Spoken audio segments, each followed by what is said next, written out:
มีเรื่องที่มาบอกเนาะในวันที่24ของเดือน4เนาะก็มีเหตุการณ์แปลกประหลาดที่เกิดขึ้นอยู่ที่ต่อหน้าเฮือนเนาะก็บ่เคยคิดว่ามันจะเป็นแบบนี้เนาะ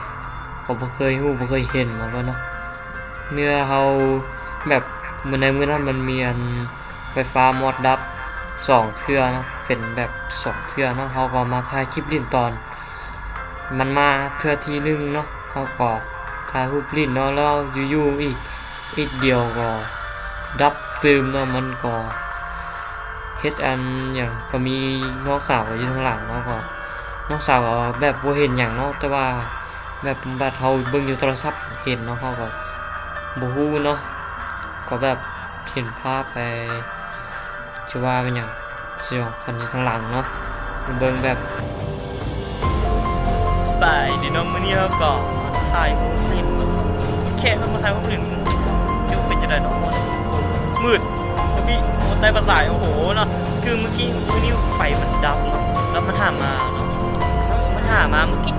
นี่นะแล้วมันก็ดับไปเติมเนาะก็เข้าไปเบิ่งก่อนเห็นเนาะ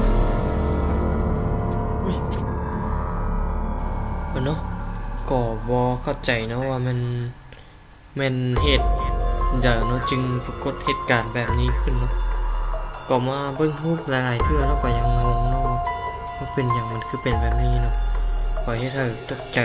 อยู่เนาะเกิดในวันที่24เดือน4เนาะอยู่ข้างหลังเนาะชายเราก็มาเบิ่งกล้องแล้วแบบเห็นอยู่ในกล้องเนาะเฮ็ดให้โคตรเสียวเลย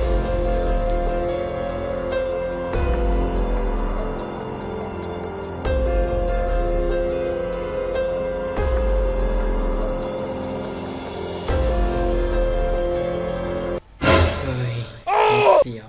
ฮีมันเป็นเพียงแค่ภาพตัดต่อจากเกมเนาะเกมที่อันนี้มันเกมอันของใครกันนะเริ่ม